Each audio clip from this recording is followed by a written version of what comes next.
Celebrate good times. Come on, your 2024 Chicago Bears regular season is now over as the Bears finish the Yay! year at 5-12, defeating the Green Bay Packers by two. Woohoo! What's wrong with this story? Well, we'll Yay. dissect through all the junkyard BS coming up. The rest of the Week 18 NFL schedule went according to plan in some instances, while teams are getting ready for the playoffs. Other teams are planning for summer vacation. In basketball, Derrick Rose and the Chicago Bulls franchise were celebrated in proper fashion on Saturday night. Did you watch? Some people did. A whole lot of others couldn't, like my co-host over here. And we'll get into a little baseball rumor mill talk in a special edition of Old School TV Monday. That and a whole lot more is the first show for Second City Sports on the Monday Fun Edition starts right now.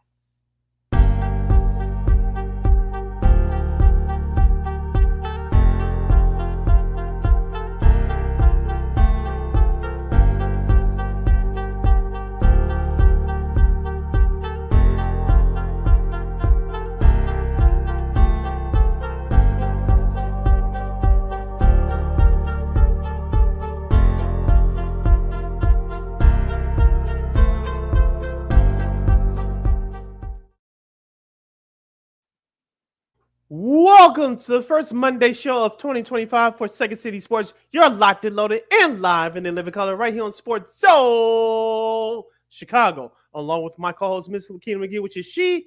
I am Sydney Brown. You know that's me. You can follow yours truly on the Twitter, X, and the IG at SidKid80. Once again, it's SidKid80. That's SIDKID80. That's SIDKID80. You follow my Kingdom again on the Twitter, X Kingdom again, IG.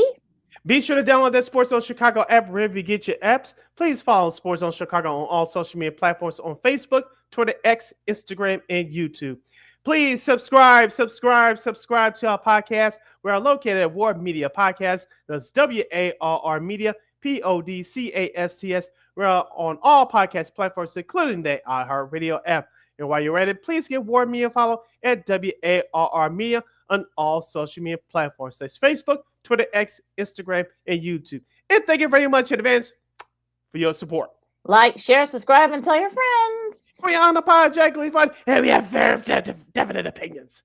If you have any definite opinions during our 2-hour extravaganza we call a Sports Talk Radio Show, you can always hit us up at Sports Zone Chicago's Facebook page or at Sports Zone Chicago on YouTube. Type in those questions or comments in the comment section. Lakina will get them up on the screen for you. But you decide to troll and or do something silly, dumb, or stupid, I give Lakina full powers to give your dumbos a boot. Toodles. But before we begin, we must remind you, whether you're watching us live on our social media pages or watching us on the replay, shout out to the replay game. We are always here for you 24 hours a day, 7 days a week, 365 days a year, live and on demand. And you know we will provide. And we remind you of some of the best here on Second City Sports, of course, as Sid mentioned, D Rose got his honor at the UC, and the Bulls actually won in his honor. He also could get another honor that will be coming up next season. We'll talk about that in the rest of the NBA weekend slate. Also, college hoops, as Illinois has put on another show up in the Pacific Northwest in Big Ten play. A few upsets here on the men's side. Also, a big injury in women's college hoops. We'll get to that in a second. Excuse me. Also, let's see. Oh, and of course, we'll preview the college football playoff semifinals and a little bit of hockey as the Blackhawks, had a tough one against the Rangers yesterday. And so much more, of course, Old School TV Monday. But first, Sid, of course, the rest of the NFL Week 18 slate and some extra incentives for some guys. But first, the Bears beat the Packers 24-22. Via a last-second field goal by Cairo Santos, and I guess exercising those demons from the first meeting, which he had his field goal blocked. And of course, Josh Blackwell had they pulled a Dave Toad special. He went 94 yards with a TD at a punt return. That way. Yeah, and also, of course, there was a whole lot of trash talking. And Sid, did I miss something? Did the Bears win a division with that game winning field goal? Did they win a division? They win an NFC North? Last time I checked, no. But what I will tell you that which I did get a chance to witness live via NFL Red Zone, by the way, was the last two offensive drives for the Bears for the game. DJ Moore, I know you paid him $110 million in the offseason. We saw that on Hard Knocks. So congratulations to him. He got his money. But let me remind you, folks, that DJ Moore is a very good wide receiver, but he's not your speedster wide receiver. He's not Debo Samuel. Why are we constantly running him through wide receiver screens and running plays out of the backfield? He's not that. He's never been that. He'll never be that. That's number one. Which brings me up to my next point. The wide receiver screen with Lakina where he lost the ball. I'll be honest with you, I thought the Bears were done. And that, on a personal note, I wanted it to be done because this season has been a disaster. We don't have to insult your guys' intelligence about that. But Green Bay kissed the field goal. They go up by one. The Bears got lucky on their last drive with their horse collar tackle by the Green Bay defender. Caleb did show some heart down the stretch. We finally found Cole Kmet. And like you said, Carlos Santos executed a 51-yard field goal to win the game. I was like, okay, I'll be happy later, but right now, I'm not happy because the way this season has gone for the Bears in the way that that previous drive went for the Bears where the Packers grabbed the lead off the DJ Moore fumble. I wanted everything to burn down. I wanted everything to burn down because the way this season has been such a disastrous one, to say the least. But I know we'll get into the head coaching search thing. I know there's one big candidate that's going to get an interview this week. We'll tell you about that coming up. But I just felt, I don't know about you, Lakina, I felt icky. Now, I don't know about you, what you feel like you've taken a great shower, a nice warm shower, and then when you dry yourself off, it's like, did I get everywhere? I washed everywhere, but I still feel icky. This isn't right. This isn't right. Did I do something wrong? What's going on here? That's how I felt with that Bears victory yesterday. Never heard that analogy, but oh, nice analogy there. That's a little bit weird, but I'll say, look, I'll say this. I was telling a new friend of mine, Reese, about this, and we both agree that this game really didn't mean anything. That's why I say this win doesn't mean anything.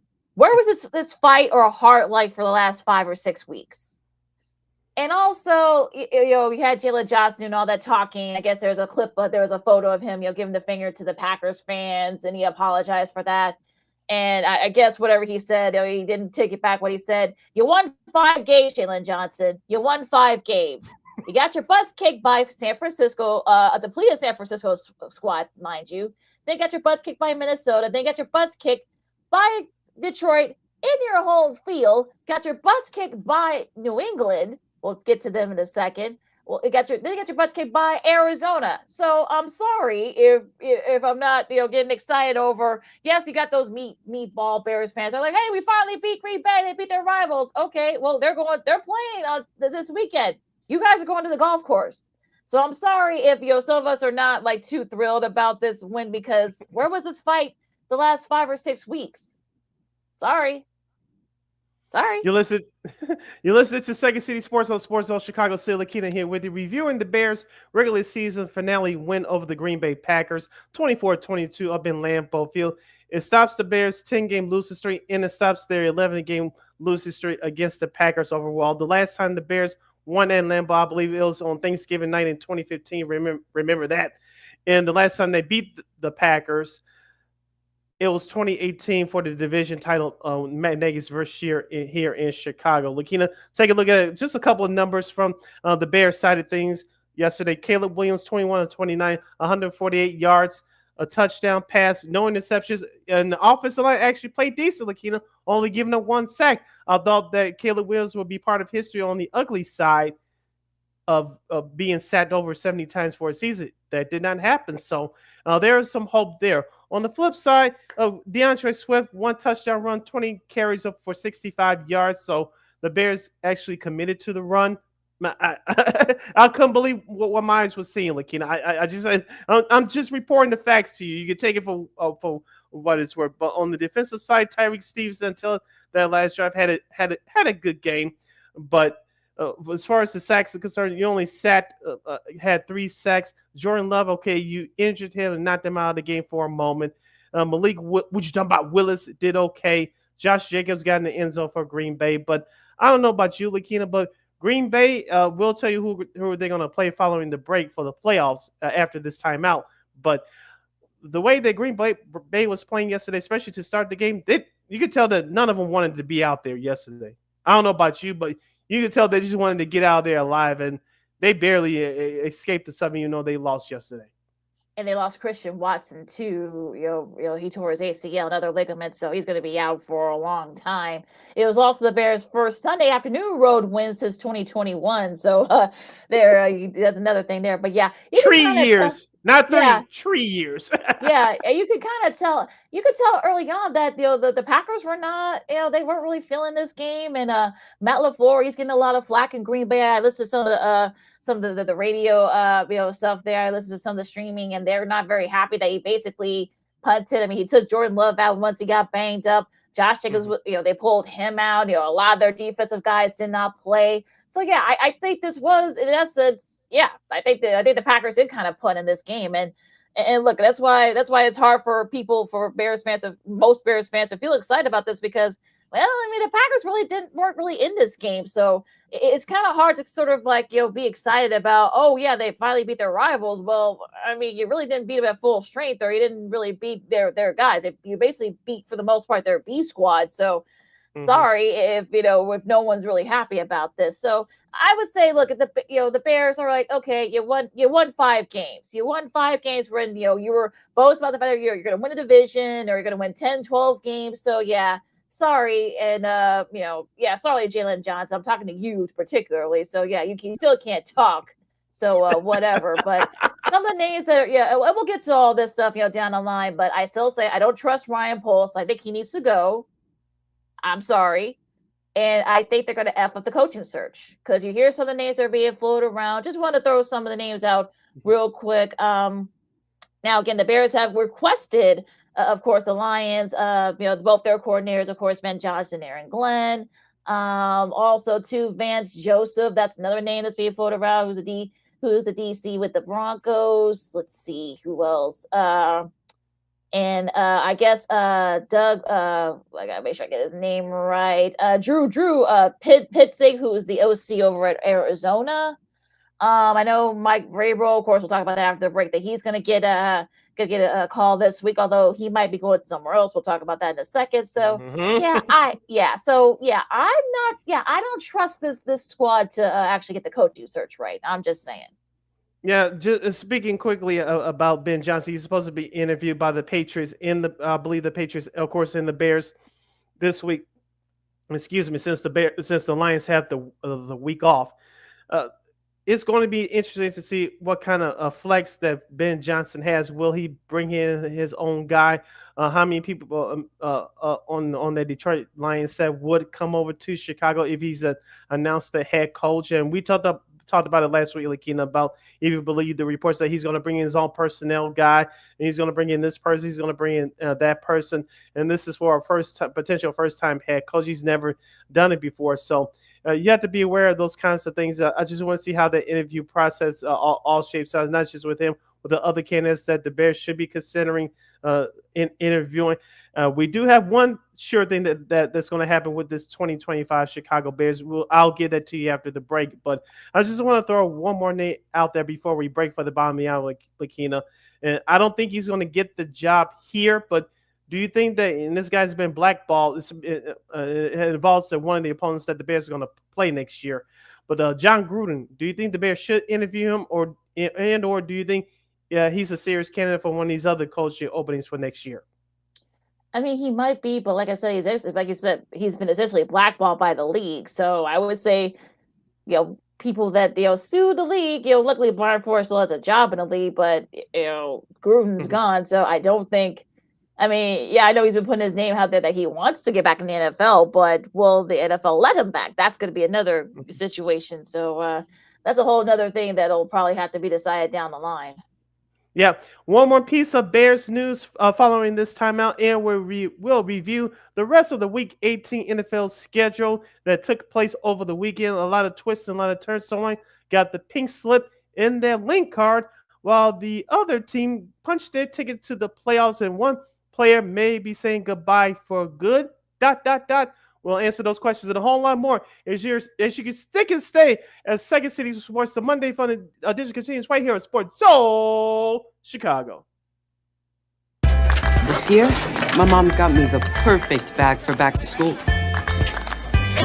These colorful binders help me stay organized. These headphones are just what I need for studying. These new sneakers are just what I need for the new year. This jacket is a real must-have. My parents got me the skateboard I wanted. It's pretty cool. These scissors really come in handy in art class. These colored pencils, too. These new socks, they can be a real lifesaver.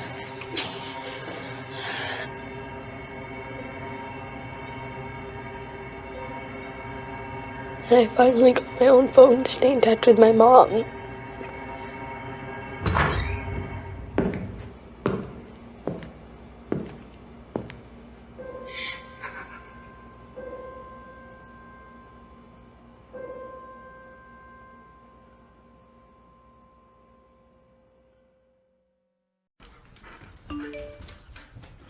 Trisha's having a sleepover tonight. Can I go? I wonder about Lucy's friends. What should I say? I know you're only 10, but one of these days a friend will offer you a drink. And alcohol at your age can lead to so many things. None of them good. So can I go to the sleepover? Lucy, I want you to promise me I something. finished my homework. Bigger promise. If there's any drinking, I want you to say, "No thanks, not my thing." Mom. I promise you.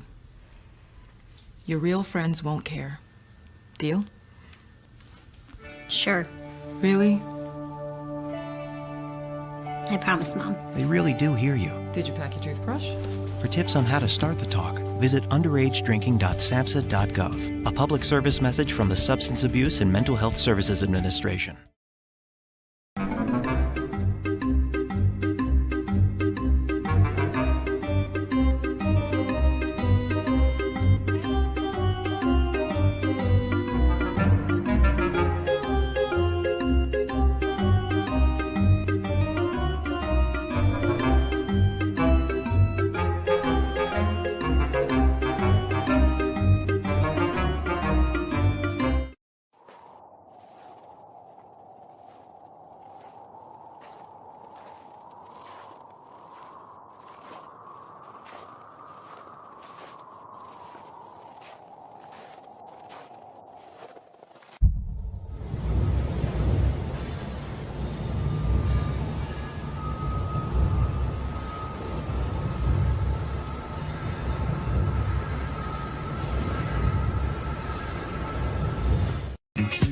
Hey, this is Dr. J, and I listen to Sean and Maya in the morning.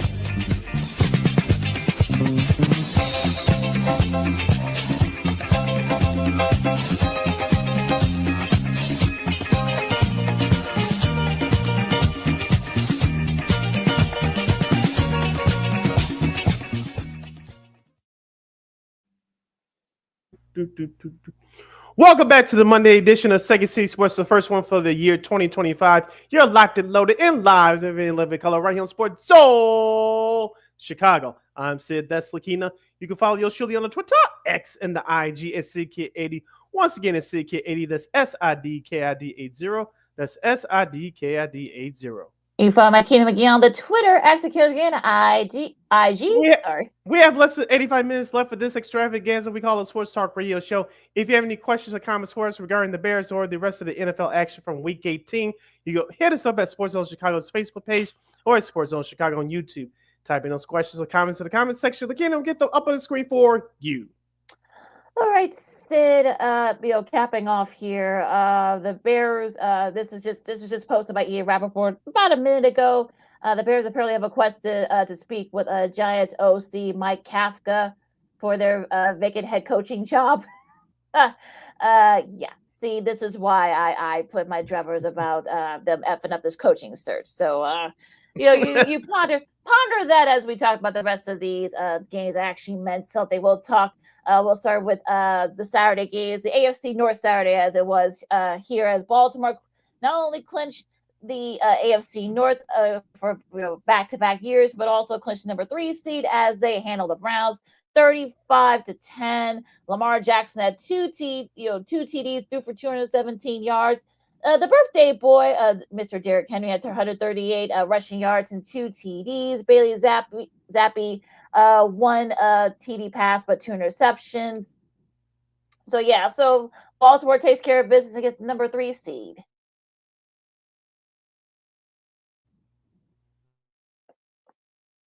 Yep. Hello. Zay Flowers got injured in that game too, and so the Baltimore has something to worry about. I know. I hear you, Lakina. Are you there? No, sorry, you went out for a second. Sorry. Okay. Well. Okay. I was going to say, Save Flowers, I believe, got injured in that game too, so the Baltimore has something to worry about. Rashad Bateman also had a good game with 5 catches for 76 yards, I should say, in a touchdown. As we said on Friday, Lamar Jackson was playing for MVP. Derrick Henry, in my opinion, is the NFL Comeback Player of the Year. He showed that once again on Saturday. As we said, too, last week, Cleveland's a different team. Baltimore had to take care of business. They did just that, and now they're going into the playoffs on a mountains high. Yep, lots of momentum. So we'll get to that now. Cincy did come back and beat Pittsburgh, but it was all for now. We'll get to that why in a second. But Joe Burrow, 277 yards and a TD and an interception. On the flip side, Russell Wilson threw 148 yards and a TD. Now 4 sacks each by both defenses. But yeah, it was the the Bengals that made the big plays. Yeah, and the Steelers' offense looked like Baltimore's offense from early in the year, watching paint dry. And I don't know how Mike Tomlin recovers from this. I know that the Steelers clinched the playoff berth about a week or so ago, but the way they performed against Cincinnati, I just didn't trust them. That's why I picked the Bengals on our show last Friday. You saw why the Bengals' offense did take a hit a little bit, especially in the second half, only totaling 2 field goals. But as you said, they made one more big play than the Steelers did. You can tell that the Steelers' offense just was not in sync. And remember, they had a very good running game to start the year. What's happened to it over the last month? What running game? I'm just saying. Disappeared apparently. Yeah, they disappeared apparently. So yeah, very interesting result there. We'll get to their playoff opponent in a bit here. Now going to Tennessee, Houston, they rested a lot of their guys, so it was mostly their backups, but they did beat the Titans 23-14. Davis Mills, 128 yards. Damian Pierce, 176 yards, a TD, including a 92-yard rushing on their own 8 that went for a touchdown. That kind of started the not route, but it definitely started the scoring there for Houston. Will Levis, 175 yards and a TD. So the Texans get a little bit of momentum after having a couple of setbacks these last few weeks, but they got a little bit of momentum going into Saturday.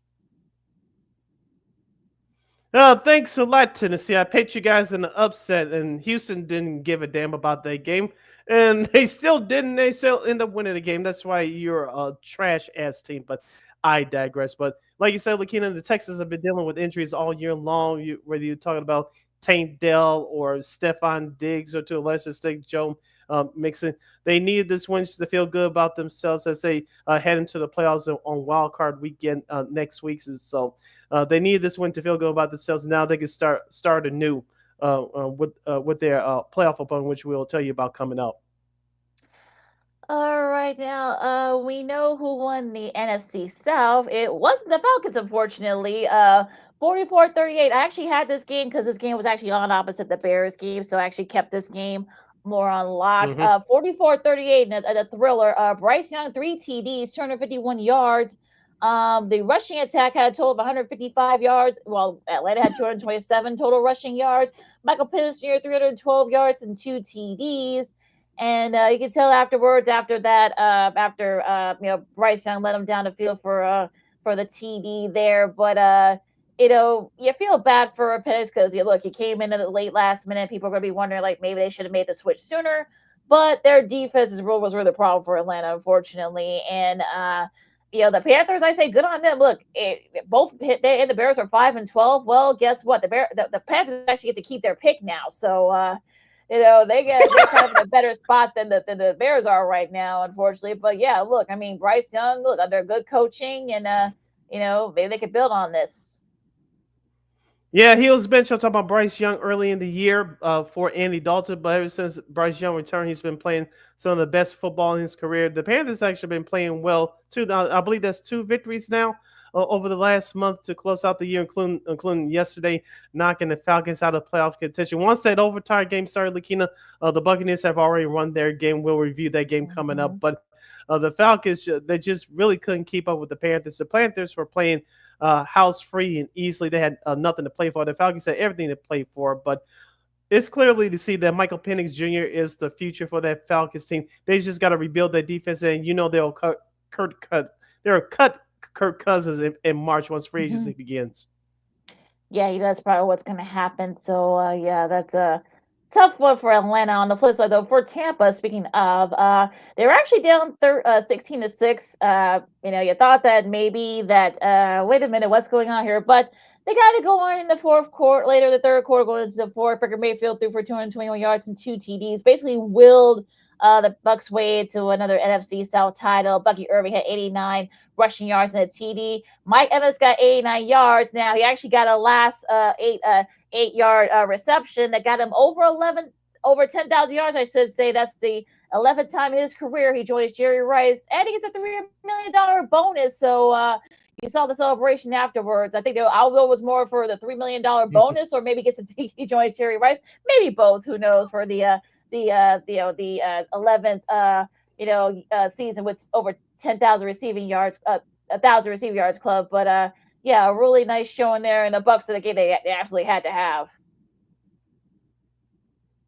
Yeah, the Buccaneers turned it on in the second half, outscoring New Orleans 21-3. You mentioned Baker Mayfield to put the game on his shoulders. Bucky Irving didn't have statistics like he did the first time they played the Saints early in the year, but he still had 89 yards rushing in that touchdown. Also, too, Durham, their backup tight end, I really like him. He had the first touchdown of the game for Tampa Bay, and so that's how their offense got rolling. So Tampa Bay, they win the NFC South for the second straight year. Todd Bowles' job is safe, and they're going to have an interesting game next weekend at home for Wild Card Weekend. We'll tell you who they'll be facing in just a moment. But Tampa Bay needed that win yesterday. Great comeback by them in the second half. It'd be the thriller, though, too, oddly enough. Shout out to our buddy Sprodeus, who had this game on CBS. Patriots and the Bills. The Bills really nothing to play for. They already clinched a 2 seed, so there really was nothing they could do. Mitch Trubisky, Trubisky signing a TD pass, 101 yards. Ray Davis rushing yards for them as well. Like I said, it was mostly second stringers for the Bills. Joe Milton, I think Drake may only play like one series, and he, sat down 241 yards and a TD for Mr. Joe Milton Milton the third, I should say. Keyshawn Butte had 117 rushing yards and a TD. That TD pass. Now, unfortunately for Gerard Mayo, he got his pink slip and late card not too long after that game. I don't know if it was because that if the Patriots had lost, they would have gotten the number 1 pick. They didn't. And just a weird turn of events over there in Foxborough, but a nice win, I guess, if you're a Pats fan. Yeah, if you're the Bills, you're not worried about that. You came out of there basically injury free, and so you're gonna host the opponent, which we'll talk about here in just a minute. But Joe Milton, the third, he looked like Jamie Foxx's character any given Sunday. Willie Beeman up there throwing darts all over the field to the tight ends and to the wide receivers and running and throwing screen passes to the running back. He actually looked good. Now, I was listening to some Boston sports radio earlier today, and some fans were talking about if you would have started him instead of Jacoby Brissett early in the season, maybe they would have snuck out a couple of victories. It's easy to say that now where your opponent across had really nothing to play for. So I don't know if I would agree with that, but he looked good for what it was worth yesterday. That young man still has a long way to go in terms of getting some experience. Now on the Gerard Mayo situation, here's what it boils down to, Lakina. Either Ben Johnson or perhaps Mike Vrabel will have that job as far as the head coach is concerned for New England.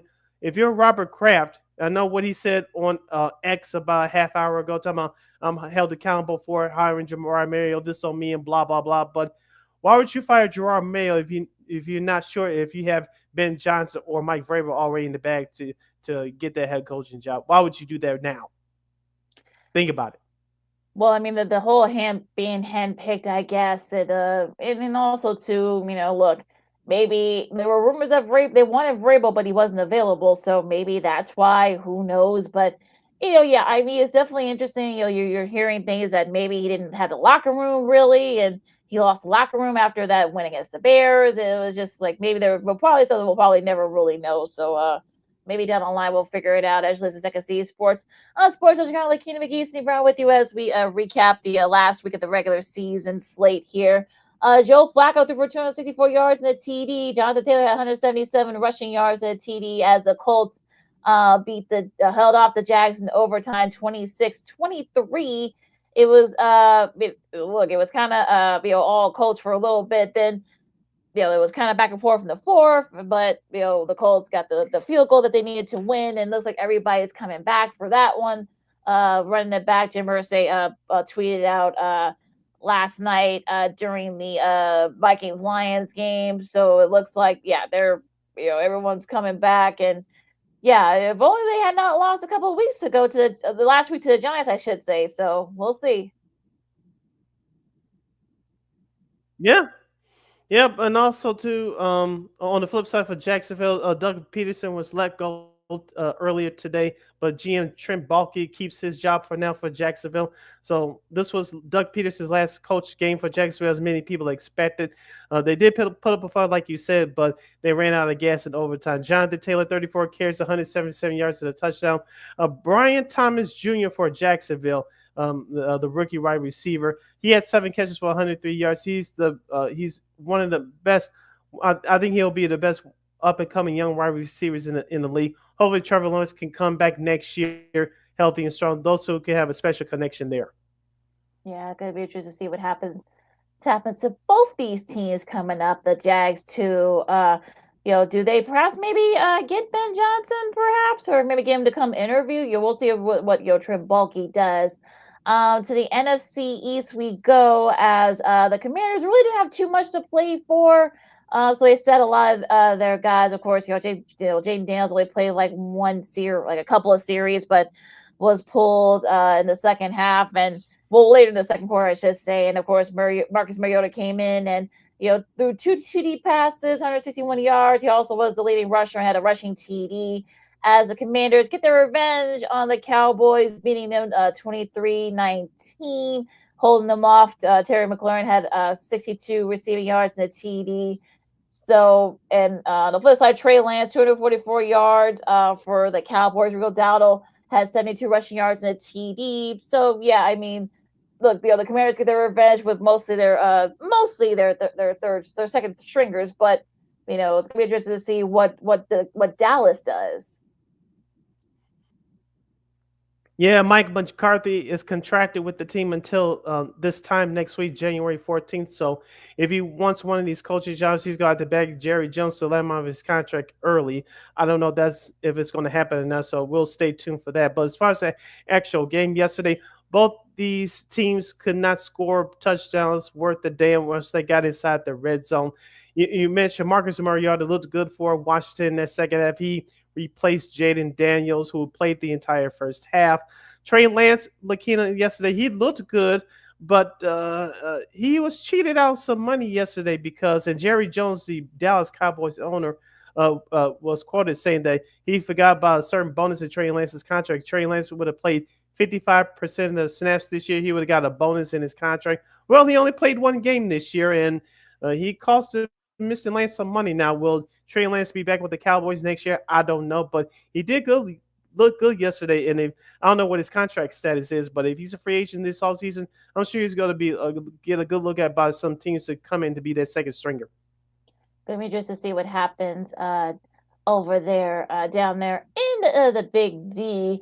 over there. Now, speaking of going to staying in the NFC East, Philadelphia. 2013, the Eagles beat the Giants. Like I said, the Eagles really didn't have much to play for. They sat a lot of their guys. Tim McKee had 269 yards and 2 TDs. Drew Lock had 138 yards, a TD, and an interception for the Giants. Jahan Dotson, 94 receiving yards. Dallas Goedert, 55 receiving yards as well. So, like I said, the Eagles really didn't need to, they didn't have to win this game, but they did. As far as the Giants are concerned, Brian Dable is, he is coming back next year. So, we'll see what happens with the Giants. Mm-hmm. But yeah, Philly gets a little bit of momentum going into this weekend. Yeah, the Giants played like shit, and the Philadelphia Eagles still won. So what does that tell you? So, Brian Dable, you mentioned, he gets rewarded along with GM Joe Sheehan as well. He's coming back with the Giants for at least one more year. I don't know if you heard this quote, but John Mara, the owner of the Giants, he said, I'm just paraphrasing here. The way I'm feeling right now, I better feel the opposite around this time next year. So, what that tells me and tells New York Football Giants fans. If the Giants are not in the playoffs next year, Dable and Joe Sheehan will be done. So they're on borrowed time starting now. Basically, a lame duck year for those two. So we shall see. To be continued over there. And the first of the 3 o'clock games, we start in the NFC West. Again, really nothing to play for here. The Rams are already clinched their playoff spot. Jimmy G had 334 yards, 2 TDs, an interception. On the flip side, Geno Smith had a nice showing. As they finish up their season, the Seahawks 223 yards and 4 TDs. Zach Charbonnet only 59 rushing yards. DK Metcalf have 53 rushing receiving yards, I should say. So yeah, so a nice showing for the Seahawks, which ended up being a very entertaining game. Like I said, it really didn't mean much, but at least the Seahawks got a little bit of momentum going into the off season. Yeah, 10-7 because of some tiebreakers. They will miss the playoffs, and they fired OC offensive coordinator Ryan Grubb just after 1 year. So this is what you get if you're the Seahawks. You fire your offensive coordinator, and you miss the playoffs with a 10-7 record. So we'll see what the Seahawks do this offseason. It looks like they'll keep the rest of their coaching staff in place, and we'll see what happens. Now, the Rams, they'll have a good matchup at this time next Monday for their wildcard playoff game. We'll tell you who their opponent is coming up. But I watched some of the game again yesterday. We all, of course, including Christine, jumped on that Rams bandwagon. They damn near won the game. And Jimmy G did look good. And Kyrie Williams was out too for the Rams. So most of the starters for the Rams offensively did not play. But their defense showed up, and it made that game interesting. But it was just a little bit too much on Seattle's offense, and then that's how they came out with the victory.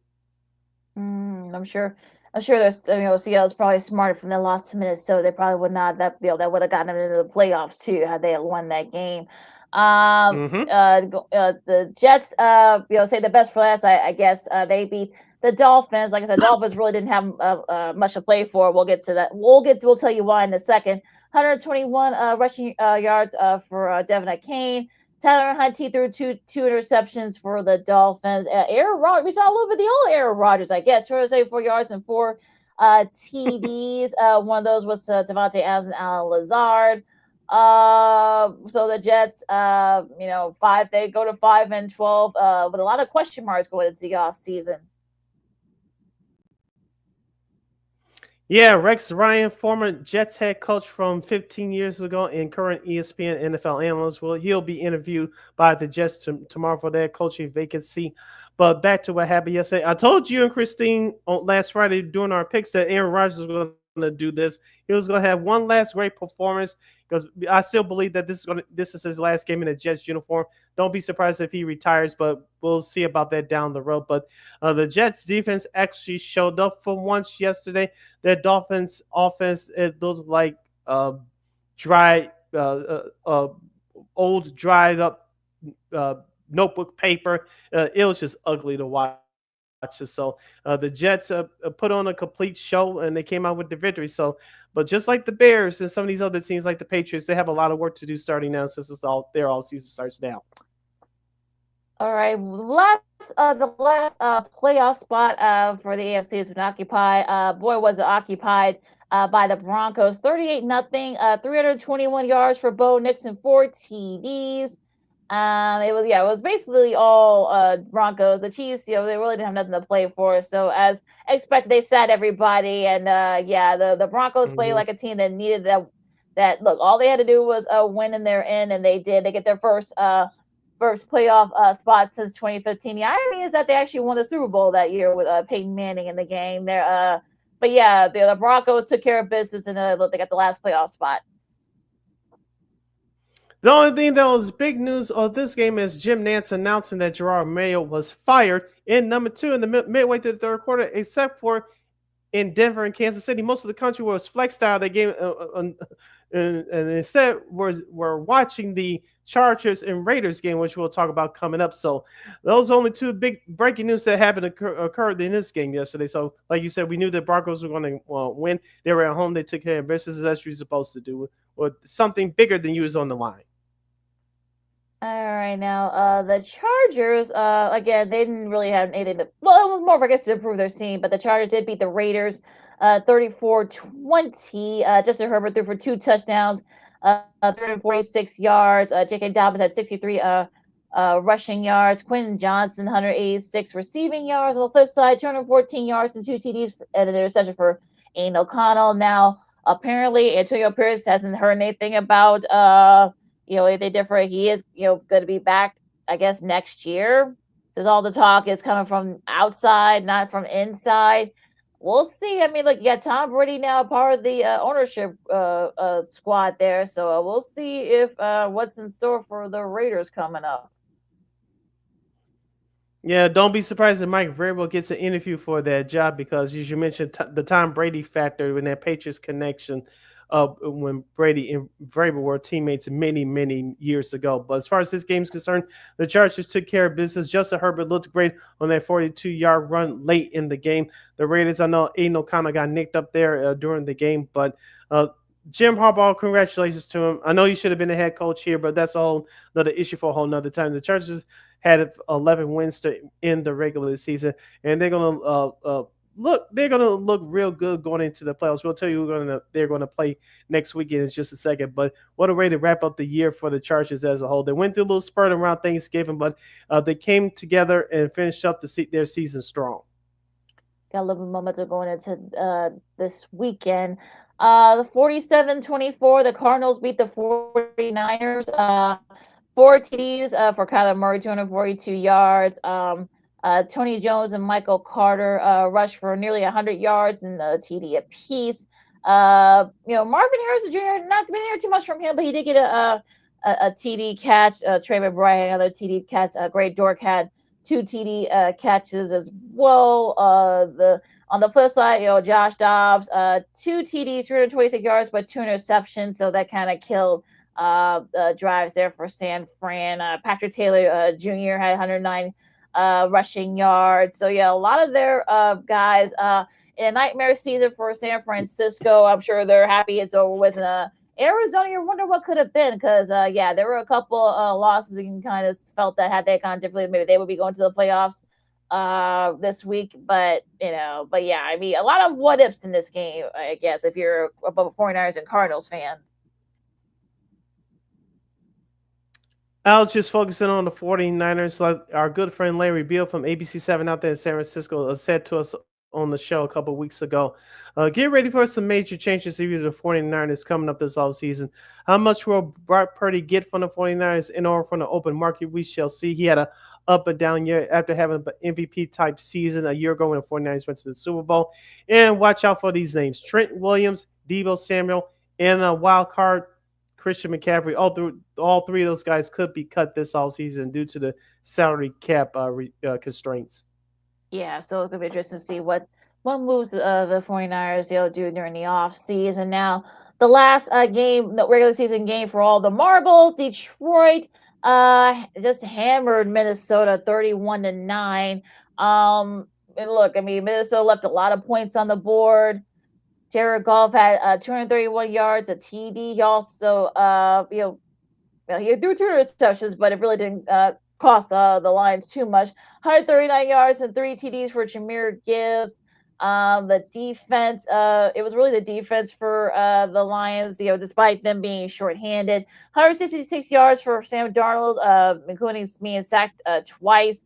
Just couldn't get it going on offense. Once they did, they like I said, they left a lot of points on the board. So that's kind of interesting how that sort of came out there. Now Gibbs is actually the second player in NFL history with at least 100 catches and 25 rushing touchdowns in his first 2 seasons, joining, of course, Hall of Famer Edgerrin James. And also, Mr. Jared Goff did something that only one QB has done ever. Had a season for over 4,000 yards, 70 plus completion percentage, 110 plus passer rating, and 15 plus wins as a starter. So yeah, the most 15 wins is the most ever by a Detroit squad in franchise history, and they now also have the number 1 seed. So yeah, I mean, I think the Lions, they'll have no excuses. It's going to come, look, the AFC is going to come through Ford Field. Yep, and the Lions get to stay home and stay indoors for the playoffs. You mentioned Jared Goff got knocked around a little bit early, but got back up and threw for 231 yards and a touchdown. Jahmyr Gibbs was the man of the hour for the Lions, as he's the number 1 guy carrying the ball now. 23 carries, 139 yards, and 3 touchdowns. On the flip side, it was this simple, Lakina. Where is the Vikings running game? It was MIA last night. Yeah, they should use Aaron Jones and Akers more during the run game, so I don't understand why they didn't do that. Like I said, that kind of kept them from scoring. And like I said, they left a lot of points on the board where they could have had a couple of field goals in there. Who knows what would have happened? But again, now Minnesota, they've got to now they've got to go on the road because of the way everything is sort of set up. So we'll get to that in a second, real quick. I know we're up against it, but real quick, studs and duds.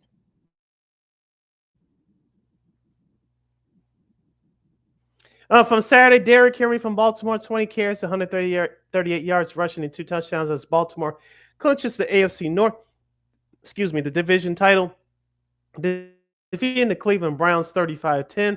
My second stud will go to his 19 carries, 89 yards, and a touchdown as the Buccaneers clinch the NFC South with a 27-19 win over the New Orleans Saints. And my third stud will go to give me Justin Herbert of the Los Angeles Chargers, 28-36, 346 yards and 2 touchdown passes as the Chargers finished the year at 11-6 by defeating the Raiders 34-20. I'll make mine short. Denver, Baltimore, and Detroit. Like I said, I'll keep it short because I know we're up against it. Your duds. Okay, my 3 duds: the Tennessee Titans. And if me for picking them. So there's 1 dud. My second dud: the Pittsburgh Steelers.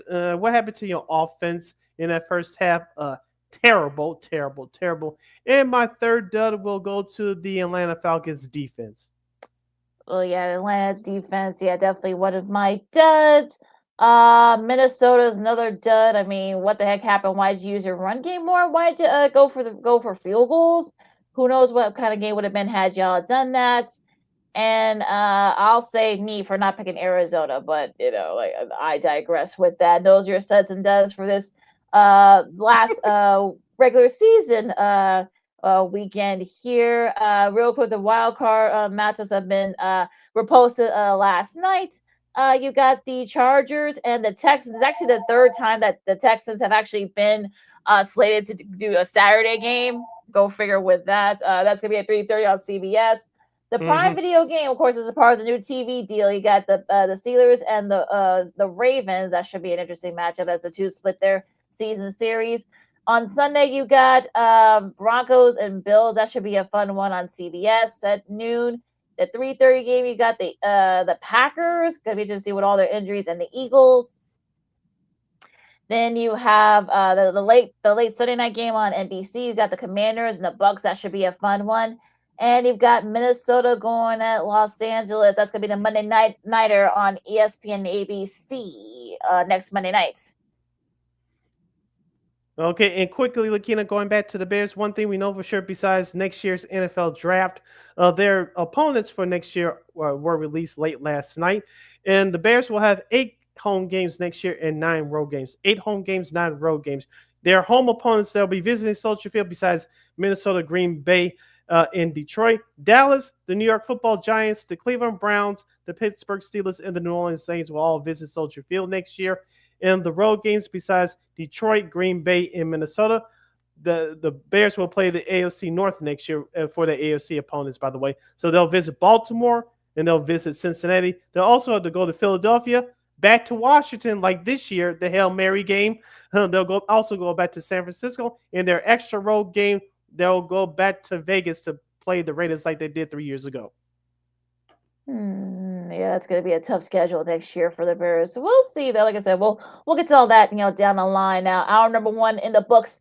Hour number 2 coming up here on Second City Sports on Sports of Chicago. Of course, the Bears honor D Rose, but they're not finished with honoring him just yet. We'll tell you why. Will happen next year coming up. They actually also won their game, and the rest of the NBA weekend slate, and also a little college hoops as well if we got time. Lakina McGee, Cindy Brown, Second City Sports. On Sports of Chicago, more fun coming up right after this. No, I don't know though. I'm scared. I mean, you're so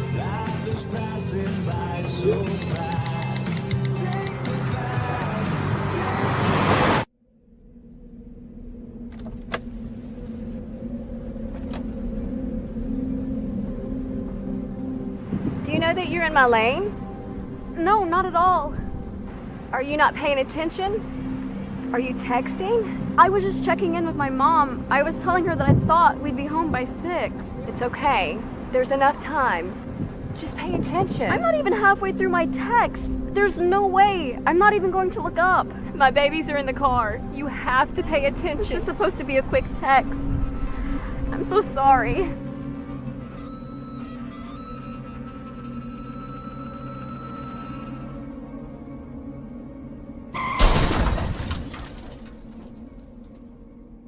Hi, I'm Tom Brady, the director of DODEA. September is National Suicide Prevention and Awareness Month. The simple act of reaching out and caring for those in our communities is something we all can do. Just being there for someone you care about can be a tremendous first step in getting them access to confidential resources and support that they need. It only takes one person and one small act and 1 minute to make a difference. Let's make a difference.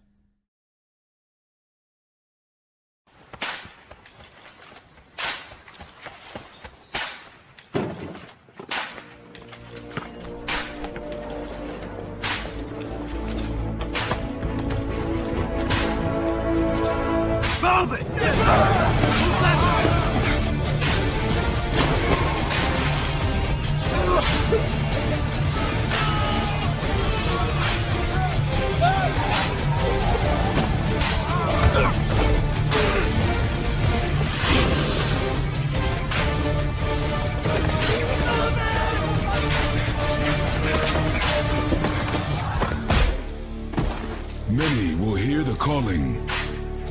Few will earn the title. United States Marine. The few, the proud, the Marines.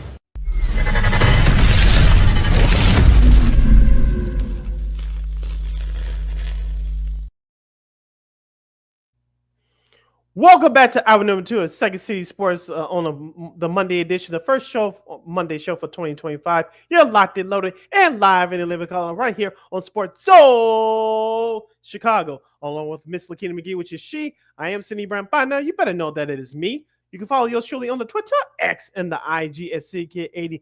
Once again, it's SidKid80. That's SIDKID80. That's SIDKID80. You find my Kingdom again on the Twitter, X and Kingdom again, IG. As we kick off hour number 2 discussing the Bulls in the NBA, if you have any questions or comments for us about the D Rose halftime ceremony or the actual game in itself, which is actually something good to talk about, you can hit us up at Sports Zone Chicago's Facebook page or at Sports Zone Chicago on YouTube. Type in those questions or comments in the comment section. Lakina will get the open the screen for you.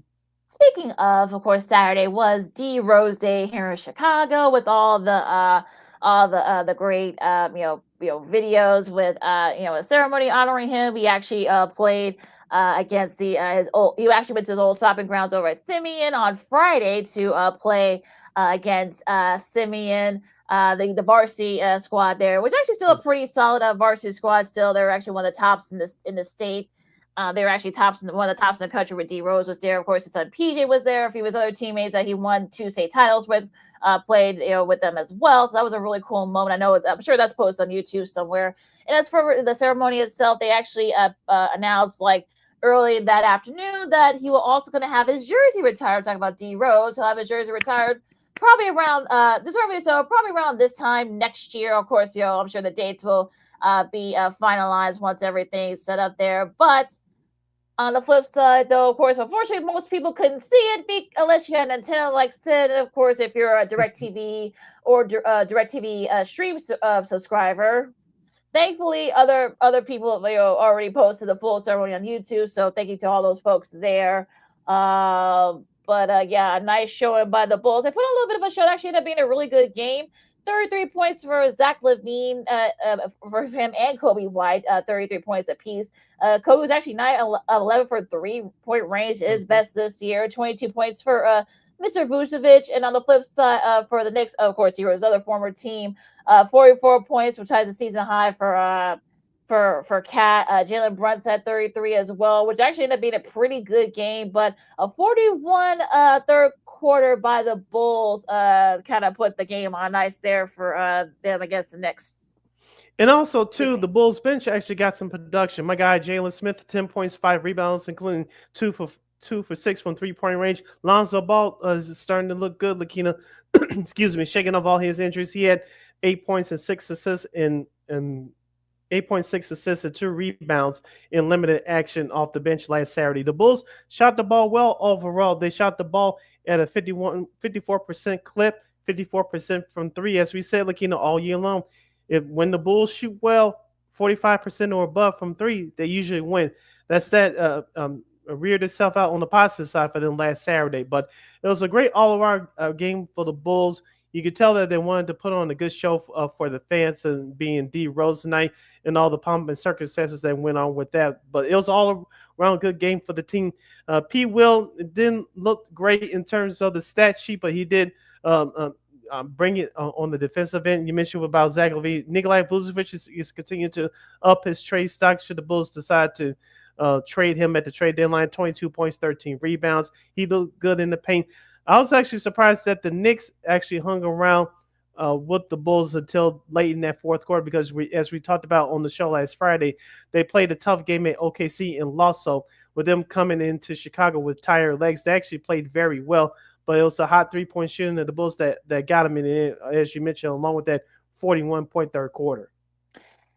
And they play the Spurs tonight. Remember, Wemby did not play in that game. Happy birthday to Wemby. He's 21. He actually, finally gets to enjoy some fine French champagne. So happy 21 birthday to him. His birthday was on Saturday. So, but yeah, so he is going to play tonight. So it's going to be interesting to see how that game falls out. That's going to be at the UC at 7 o'clock. So we'll see what happens in that game tonight for the Bulls. So, yeah.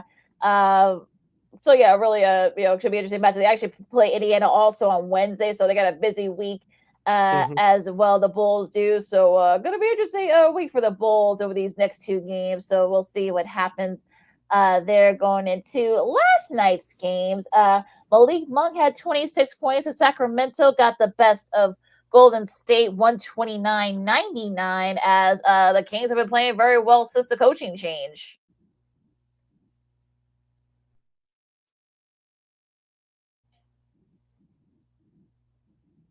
To give Doug Christie, the new head coach, credit that the Kings have come out and played well both ends on the floor. We all know the talent that they have on the team with De'Aaron Fox and DeMar DeRozan and Domantas Sabonis, as you mentioned. Malik Monk, who I thought should have won Six Man of the Year a couple of years ago, but that's a whole nother issue. But he had a great game last night. On the flip side for the Warriors, they're going through a little bit of a fatigue. Steph Curry still put up some good numbers, but they got an injury they suffered over the weekend. Jonathan Kuminga sprained his ankle. He's going to be out for 2 to 3 weeks or so. That's going to be a big blow to this team. Yeah, it is. So something to look out for if you're the Warriors. Houston got the better of the Lakers 119-115. Jalen Green had 33 points. AD starting to find his groove back, 30 points. But yeah, not a lot of support for the Lakers, though, in that game last night. Yeah, LeBron James is starting to shoot the ball well from three-point range. We all know that he's not a great three-point shooter, but he had it going on last night. But whoever inbounded the ball at the last second, Lakeen, I don't know if you saw this, but it was a bad pass, and Fred VanVleet stole it for Houston to seal the win for the Rockets. That Rockets team, as we talked about, they were going through a little bit of a stumble too. It's nice to see them get back on track. Amin Thompson, after serving his suspension from a couple of weeks ago, he had a nice game last night, along with Jalen Green, as you mentioned. Fred VanVleet, besides they steal at the end, he had a nice game too, shooting the ball from the outside. Yeah, so a nice one for Houston. Utah and beat Orlando. The Pelicans beat Washington. Cleveland had a tough one, but they held off Charlotte. And OKC with a nice win against Boston. SGA had 33. Yeah, it was back and forth for a little bit, but yeah, the 3-point shooting kind of let Boston down. The Thunder was able to, with their defense, they were able to take advantage too. As we talked about during the play-in tournament, Lakina, when Oklahoma City and Houston faced off each other, those were statistically the top 2 defensive teams in the league.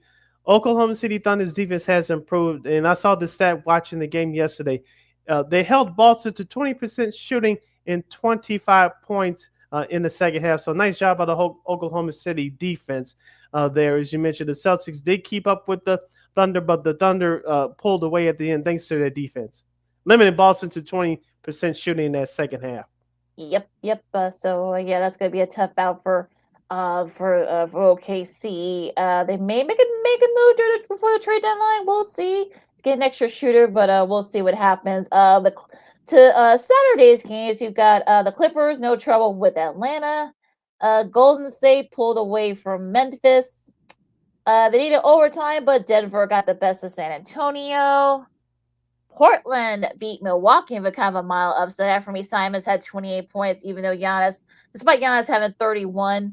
Utah beat Miami. We'll get to all that stuff about Jimmy Butler in a second. For Miami, Indiana beat Phoenix. Devin Booker can't stay healthy. Katie can only do so much. So yeah, that was a tough one there. Detroit, despite no Jaden Ivey, Kate Cunningham had 40, which is among a career high for him. They beat Minnesota 119-105, and Philadelphia. Could they be starting to get it going? They beat Brooklyn 123-94. I want to go back to the Clippers-Hawks game for just a second, Lakina. We all were focusing on D. Rose here in Chicago with his retirement ceremony and all that. Kawhi Leonard made his regular season debut. As you mentioned, the Clippers beat the Hawks by 16. In 19 minutes of action, Kawhi Leonard had 12 points and 3 rebounds. He shot the ball well overall, 4 of 11, including 3 of 5 from downtown. With his injury history throughout the last half of his career, it's going to be interesting to see not just with head coach Ty Lue, but what the Clippers front office do between now at the end of the regular season on what they're going to do with Kawhi Leonard, how they're going to handle his minutes. We all know that it's going to take him at least 10, perhaps maybe 20 games to get his rhythm back in terms of basketball shape. Maybe if they do this right, maybe it actually be a good thing for the Clippers, because the Clippers right now they're 20-15 overall. They're right in the thick of it in that Western Conference playoff race, and I don't know that they can make any moves between now and the trade deadline, but maybe this will be their best move to keep Kawhi Leonard healthy, manage his minutes, and they could play him between 19 and 20 minutes a game until he gets his timing back. I think this will be an actual acquisition for the Clippers for the season, for them to perhaps move up in the standings, barring any other major injuries. Well, keeping everybody healthy, that's going to be the thing for the Clippers. Norman Powell had 20 points in that game. Now, going to Friday's games, you got the Lakers beat The Hawks, LeBron had 30 points there, including a couple of big threes, so it kind of held them off there. The Kings, like I said, they've been playing very well since the coaching change. Malik Monk, 31 points, 138, 133. The Spurs beat the Nuggets. No, I'm not repeating myself. They actually did play each other on a back-to-back home and home, so I'm not repeating myself, folks.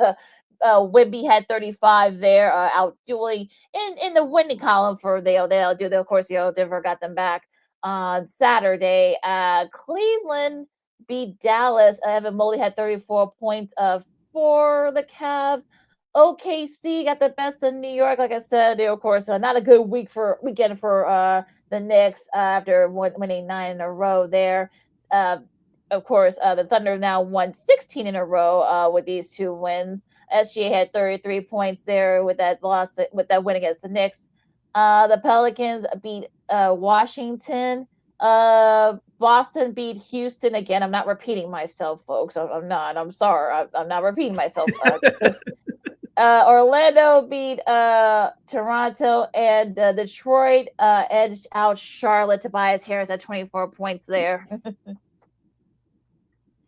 You're talking about being one of the most disappointing teams in the league is Charlotte. You mentioned they lost it. They lost the 2 games from over the weekend. I don't know what they're going to do there. I know LaMelo Ball's been hurt, and not so much this year, but he's been hurt the last couple of years. And they have Brandon Miller, who's going to be a stud, I believe, but they definitely need some help. I know our guy Taj Gibson, former Chicago Bulls, over there too, to be that veteran presence, but they need some more talent on that team. I'll just say that. Yeah, that's a very disappointing there. Charlotte definitely one of those disappointing teams. Like a lot of the guys, can't stay healthy. So gonna be interesting to see what happens now. The Miami Heat situation with Jimmy Butler. Well, Pat Riley slapped Jimmy Butler with a 7-game suspension for basically conduct detrimental to the team, and also I guess they even said like tampering, I guess. So of course, for those of you who don't know, Jimmy Butler has said in his circle that he wants to leave Miami. Now, again, Butler has apologized to both the team and to Pat Riley. So, again, doesn't mean that there still won't be a trade down the line. Who knows? But, yeah, a lot of interesting moving parts here over there in South Beach. And, the NBA Players Association has gotten involved in this as well, checking in if that suspension is warranted or not. So we'll see what happens with that. It's just only, as we talked about on the show last Friday, Lakina, as we discussed the potential teams that he could be traded to. This is far from over. We all know Miami's struggling this year, and Jimmy Butler wants a contract extension. It looks like the Heat are not ready to give him what he wants. So we all know, whether we like it or not, the NBA is becoming a players' league more and more. So however the stars get their way, how much they whine and complain and pull schemes and pull tricks, they usually get their way. Unfortunately, most of the time, we might not like the way they go about things, but the star players usually get their way. So it's going to be interesting to see how this all plays out between now and the trade deadline. If Jimmy Butler doesn't get traded on February 6th, it's going to be a one long, ugly summer by season's end. Might be the long rest of the season too. There might be a lot of glaring going down there down there in South Beach. And I know our girl Lana Techire is not very happy right now. I know she's starting to lose it with all that. So we'll see what happens. I guess to be continued with all of this. Let's go to let's go to the rest of the this week's matchups here. A couple of good ones. You got tonight. You got Portland and Detroit. The first game of the NBA TV doubleheader, you got Phoenix and Philadelphia, 2 very disappointing teams. I think definitely a battle there. So that'll be interesting to see what happens in that matchup. Indiana and Brooklyn at 6:30. You got Orlando and the Knicks. We'll see how the Knicks fare after losing a couple in a row, after winning 9 in a row. Milwaukee and Toronto. Of course, you got the Bulls hosting the Spurs, Wemby and the Spurs. Dallas and Memphis at 7 o'clock. Good one here. You got the Clippers and Minnesota. And the second game, the NBA TV doubleheader. Speaking of the Heat, they get to go at a Sacramento squad that's been playing very well lately. All right. Your schedule for Tuesday tomorrow looks like this. Phoenix Suns will continue their East Coast road trip. They'll visit Charlotte. Houston will play Washington, our nation's capital. The first game of that TNT Tuesday night doubleheader, formerly known as Players Only. The Lakers will travel to Dallas to take on the Mavericks without Luka Doncic. Boo. Other games to round out the Darn it. Tuesday night schedule. Minnesota visits New Orleans. Atlanta will visit Utah. Boston will visit Denver. That's the second game of the TNT Tuesday night doubleheader. In the aforementioned Miami Heat without Jimmy Butler, they'll continue their West Coast road trip. They'll play at Golden State. Per Boston and Denver, I should say, perhaps NBA Finals preview. Maybe we probably people thought they probably should have gotten that last season, but Dallas has something to do with that. Now, another potential NBA Finals matchup. You got going to Wednesday. You got OKC and Cleveland. That's gonna be the first game of the ESPN Wednesday doubleheader at 6.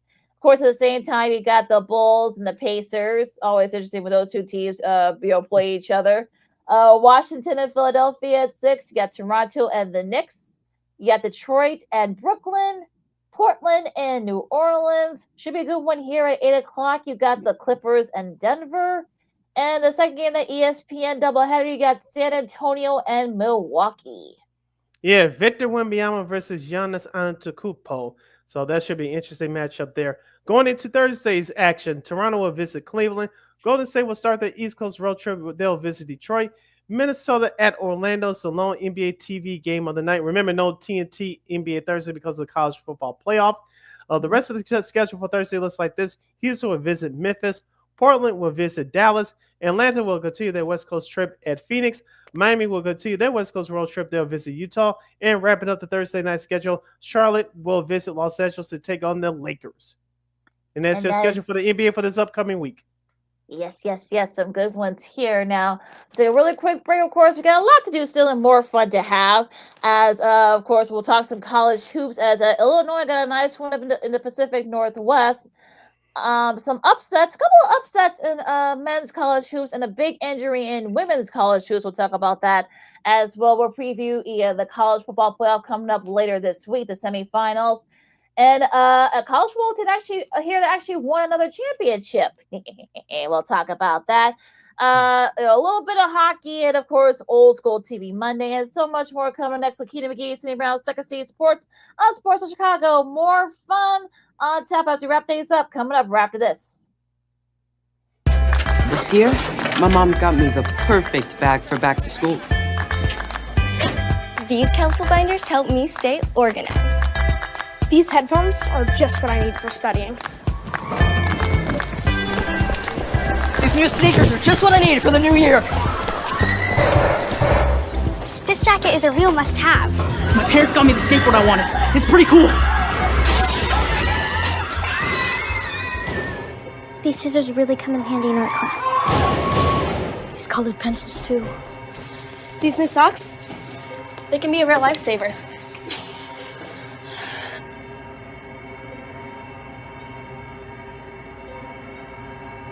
I finally got my own phone to stay in touch with my mom.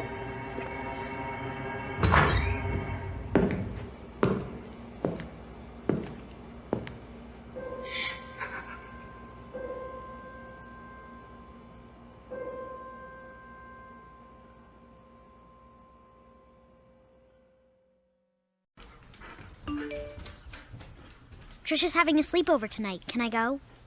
I wonder about Lucy's friends. What should I say?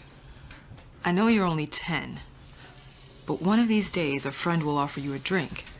And alcohol at your age can lead to so many things. None of them good. So can I go to the sleepover? Lucy, I want you to promise me I something. finished my homework. Bigger promise. If there's any drinking, I want you to say, "No thanks, not my thing." Mom. I promise you, your real friends won't care. Deal? Sure. Really? I promise, Mom. They really do hear you. Did you pack your toothbrush? For tips on how to start the talk, visit underagedrinking.samhsa.gov, a public service message from the Substance Abuse and Mental Health Services Administration.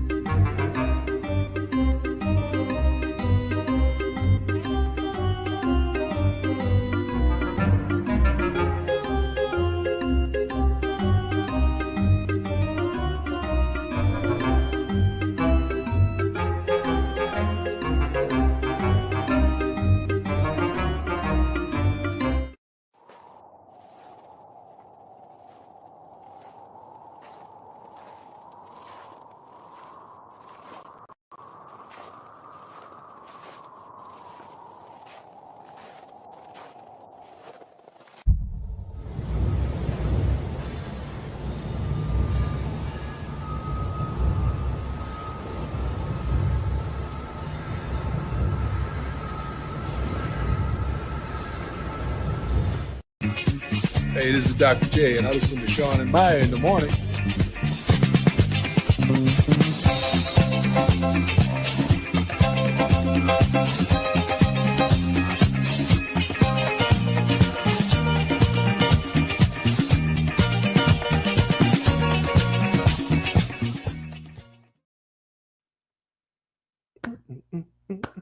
Welcome back to Second City Sports on the Monday edition, the first one for the year 2025. You're locked and loaded and live in the living color right here on Sports Soul Chicago, along with Miss Kim McGee, which is she. I am Cindy Brown. By now, you better know that it's me. You can follow your Shirley on Twitter, X, and the IG at CK80. Once again, it's CK80. That's SIDKID80. That's SIDKID80. Gotta post a teaser here. You can follow my Kim McGee on the Twitter, X, and the IG. We have one more segment left of the show for today. We're going to talk college hoops, previewing Thursday's college football playoff game between Penn State and Notre Dame. And we'll have a special edition of Old School TV Monday related to the NBA. That and a whole lot more. If you have any questions or comments for us, or any other topics that we discussed during our show earlier today, you can hit us up at Sports Zone Chicago's Facebook page or at Sports Zone Chicago on YouTube. Type in those questions and comments in the comment section. Lakina will get them up on the screen for you. All right, let's start on the hoop side for a second, Sid. From yesterday, of course, Illinois with a nice win in Seattle against Washington, holding up the Huskies, 81-77. Kasparas Cancionis had 18 points. He had a double-double, 18 points, almost a double-double, I should say, 18 points, 9 rebounds, with a couple of big shots late to hold off a very, very talented and a pesky Husky squad. Yeah, the final line, as we talked about, they needed to get back on track, especially after that tough loss to Tennessee at home a couple of weeks ago. We talked about it last week on the show. They beat Oregon pretty handily on the road on the West Coast. As you mentioned, they downed the Washington Huskies, a very good, talented Washington Huskies team late last night by 4 points. But Lakina, I wanted to point out a couple of statistics that really stood out to me from last night's win for the final line. 3-point shooting, even though they shot the ball badly, 19% to be exact from 3-point range, they actually made it up with shooting the ball well overall at 47%, and that's really going to help you win games. And also, too, as I talk about this all the time, Lakina, rebounding, and particularly on the offensive end, a +6 advantage for the Illini last night over Washington, for the offensive rebounding edge, 14-8 to be exact. And, of course, the assists, 11-10 Washington. You still had to take care of the basketball, but in the total turnovers, Illinois had 13 turnovers, but that's something they can, I think they will work on taking care of the basketball. But the offensive rebounds and free throw shooting, especially in college basketball, those two statistics are important, and they definitely come in handy come tournament time. So Illinois, they need to take care of the basketball, cut down those silly turnovers, but the offensive rebound is definitely key, and then the free throw shooting is definitely going to be key. And they were 14-19 from the free throw line last night. Yeah, that those rebounds were key there for them. So we'll see if they can keep it up. They got a tough schedule coming up later this week. Southern Illinois beat beat Southern Illinois. Northwestern, they now fall to 1-3 in conference play after they got hammered by Purdue by 18 points. Braden Smith had 22 points for the Boilermakers. Angelo Sorovino, I can never say that guy's name for no sake of life. 19 points for them. But yeah, the 3-point shooting let the Northwestern down, and they got to get it going there if they want to try to get one of those at-large bids. Also, too, they got to buckle down and get back to their strength, which they are known best under Coach Chris Collins' defense. Memphis held off the Fighting Lady Rahimis, as I call them, North Texas, Mean Green. They held them off by 4 points. There, UConn held off Providence. Oregon with a nice bounce back win against Maryland. Kansas, I guess they weren't very happy that they lost to West Virginia at home for the first time ever, so they took it out on poor UCF. 27 points for Hunter Dickinson as they just hammer the Golden Knights of UCF. Sorry, Johnny Dawkins. Coach there. Indiana beat Penn State. These are yesterday's games. Now going into Saturday's games, Tennessee, Chaz Lanier had 29 points as the Vols. Stay undefeated. They beat Arkansas. Stick it up your butt, John Calipari. Auburn beat the Fighting Mike Burmans, as we call him here. Of course, NBC 5 Chicago friend of the show, another friend of the show. The Bio of the Tigers there. Iowa State no trouble with Baylor. Cooper Flag at 24 as Duke beat SMU. I know John Shire is good to hear that he's feeling better. He's a little bit under weather for that game. Alabama beat Oklahoma. That was ended up being a good game. Mark Sears had 22 points for the Tide. Kentucky gave Florida their first loss of the season. They held them off there. Kobe Bryant had 23 points. They're probably one of the best SEC guards in the country, not just in the SEC, but in the country. A&M beat Texas. Houston put on a clinic against BYU. Nebraska with another home win. I think this is 19 in a row that they won at home in Lincoln. They beat UCLA. Arizona beat Cincy. Mississippi State beat South Carolina. Gonzaga, no trouble with LMU. Ole Miss beat Georgia. North Carolina edged out Notre Dame. Villanova, DePaul still over in the Big East. They lose to Villanova, just being hammered by Villanova in Philadelphia, 156. Yikes. I'm surprised you're not going crazy yet over DePaul. I figure it's going to be a tough go at it in the ACC. Loyola Chicago, with all their injuries, they lost to VCU. St. John's over Butler by 8. Louisville beat Virginia. Valpo beat Northern Iowa. That's pretty. Western Illinois beats Eastern Illinois. And yeah, that's about it of note here. Michigan beat USC with a nice bounce back win for Michigan. Yeah, Michigan, you can call me crazy king, one of those surprise teams in the Big Ten this year. No one thought it would happen after they fired Juwan Howard. They got some nice talent up there. And of course, you mentioned Nebraska. Could they sustain this as be another surprise team in the Big Ten this year? We always talk about Tom Izzo and Michigan State. We talk about Northwestern in the final line night in Indiana, Wisconsin. But could Michigan and Nebraska sustain this surprise start? Yeah, that's really gonna be the thing here. So yeah, we'll see what happens. It should be interesting, like when Michigan does. Like I said, they have a tough schedule coming up this week. Now, speaking of scheduling, later tonight you got Houston and TCU. They host TCU. That should be a fun one on ESPN2. South Florida, Wichita State. That's going to be the first game on the ESPN2 doubleheader. Wisconsin and Rutgers. That's going to be on FS1 at 6. And Grambling and Texas Southern, of course, they always give a little bit of love there. Give ESPNU a little bit of love for the HBCUs. That's going to be at 8 o'clock. And Ohio State and Minnesota, that's going to be at 8 o'clock on FS1 tonight. All right, Tuesday, important games. Number 1 Tennessee will visit the not the Chop Shop, but the Swamp. That's our battle. Number 6 Florida. That'll be at 6 p.m. on ESPN2. That's for tomorrow. We'll see if Tennessee can keep up their undefeated start to the season. Number 4 Duke will host Pittsburgh at the same time on the big ESPN network. Cooper Flag, for those of you that haven't seen him yet, watch him tomorrow. He is the good. He's supposed to be the number 1 pick in the upcoming NBA draft in 2025. So be on the lookout for him. At 6 p.m. on the SEC Network /ESPN, we'll have number 6 Kentucky visiting Georgia. That should be a good one in SEC play. Yeah, and of course, going back to that Pitt-Duke game for a second, gotta love Jeff Capel, making his stops back at his old stopping grounds. Of course, he has some nice moves over at Duke. So those thoughts, Kentucky and Georgia, that's going to be on SEC Network. Yeah, West Virginia back in the top 25 for the first time in a few years. They face Arizona. They host Arizona on ESPN Plus. Let's see here. Utah and Iowa State. That's also going to be on ESPN Plus. Georgetown and Marquette. That's going to be on CBS Sports Network. Cincinnati and Baylor, both coming off losses. We'll see who bounces back in that game. Auburn and Texas. That's going to be on ESPN2 at 8 tomorrow. SMU and North Carolina. That's going to be the ACC Network. You got Michigan and UCLA. That's going to be on that's going to be streaming on Peacock, folks. So special note to those of you there. You can always stream it there.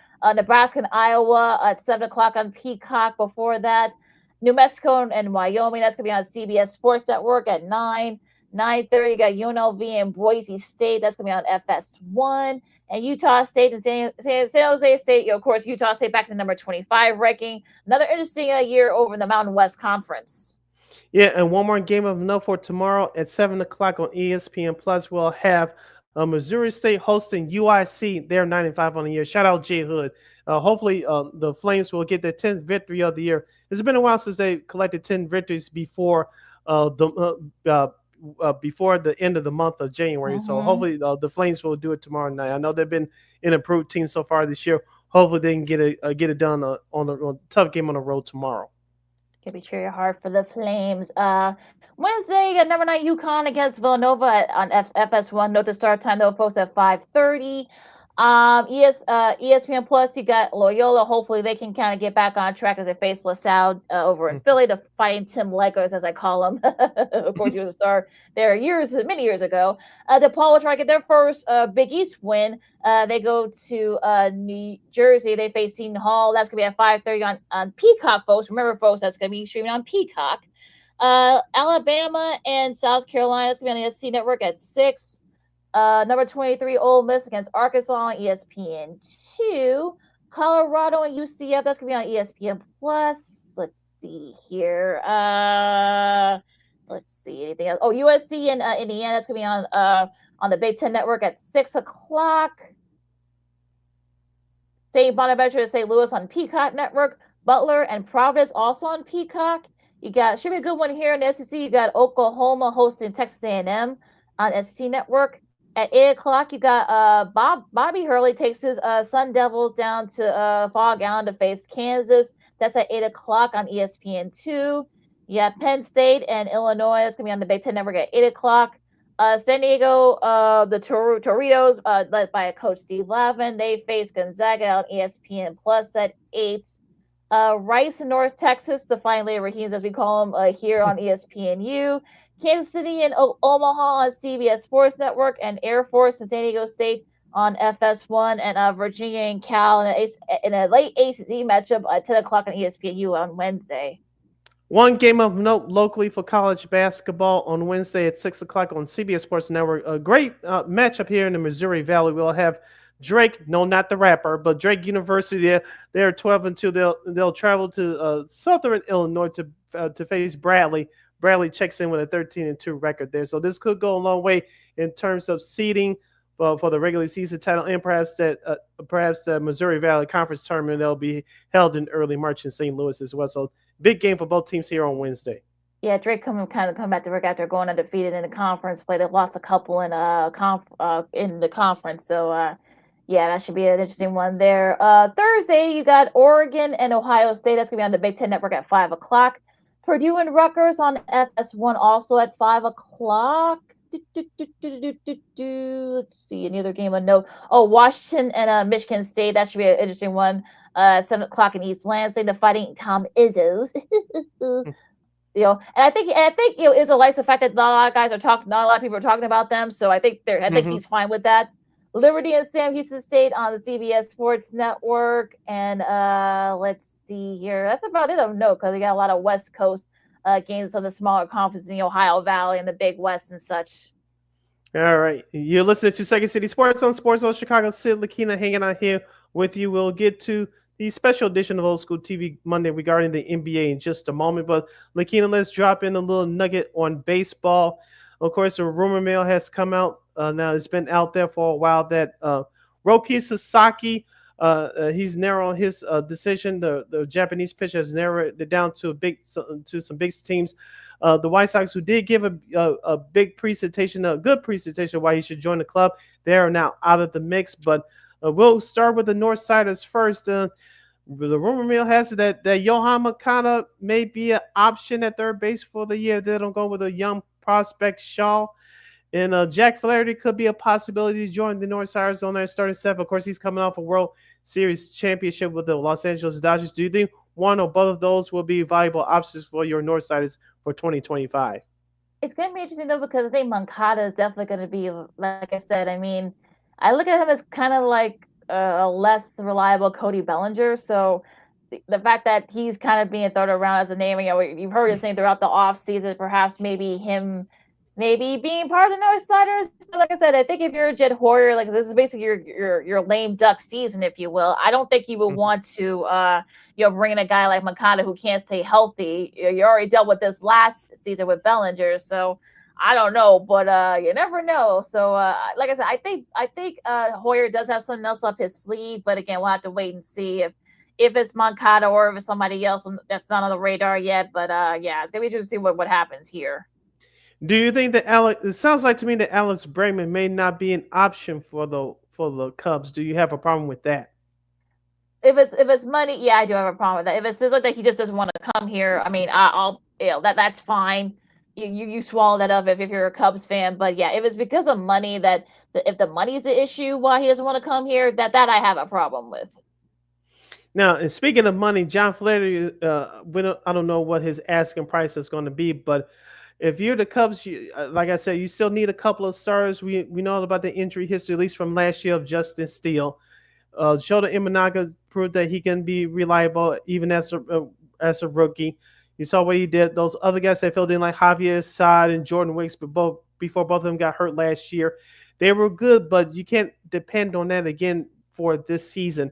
And it depends. I think it will depend on what the price range is for John Flaherty. I think if the Cubs, you should exercise all options. I'm not saying that John Flaherty is the answer, but I will go sniffing around to see what his asking price is. But outside of that, I still think whether you sign Flaherty or not, I think for the Cubs, you still should make a trade for an extra starter.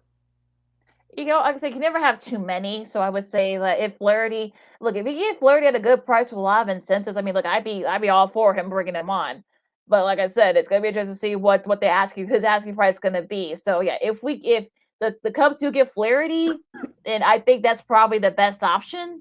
Especially I'd rather have him than Moncada. Because their numbers are very similar, I think so. But again, he hasn't had any injury issues, so we'll see. I mean, look, like I said, it's gonna be kind of interesting because, like I said, I think he wants to come here. Like I said, he's fresh off a World Series. You can never have too many pitchers.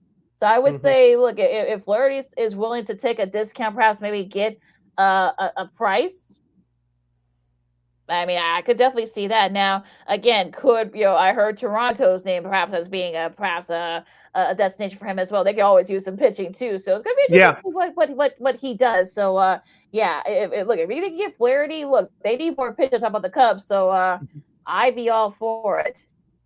If you were sitting in Jed Hoyer's seat, what kind of contract offer would you give Mr. Flaherty for his services?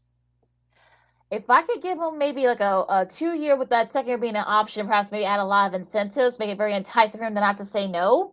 I think that would probably be the kind of contract because that they don't want to. I talk about the Rays don't want to spend a lot, so I would say maybe give him a 2-year deal with a nice incentive laden package. So that might help a little bit, make it very enticing for him to come in. I think he would take that if he doesn't have any options left, especially with better contending teams. So we'll be on the lookout for that. Quietly, the Cubs have rebuilt their bullpen, but I think the number one question is going to hang over this team's head as they headed to spring training, I think less than 6 weeks from now on February 13th, 14th with the pitchers and catchers report. Remember, the Cubs will start early this year along with the Dodgers because they played in their regular season opener in Seoul, South Korea on, I believe it was March 16th around that time. So the Cubs will get a head start on everybody else in Major League Baseball in terms of spring training next month. But who is going to be the closer for the Cubs and who's going to be their starting third baseman? I think those are the two questions that's going to be lingering over this team as we start spring training here in a few weeks. Yeah, I think that's really going to be the question for the Cubs. Now, anything about your White Sox? Because I keep thinking that Chris Guest might have another move up his sleeve. Maybe, maybe not. Who knows? Not a surprise, as I mentioned earlier, that you lost out on the rookie Sasaki Reza, the relief Japanese pitcher. It looks like he may go to the Dodgers. He may not. He may go somewhere else in a bigger market. Yep. It's all about building the team within the budget, which that cheap line-ass owner Jerry Reinsdorf. He doesn't like to spend, so Chris Guest has to deal with that. But like I said before, it's all about putting out a competitive team for this year.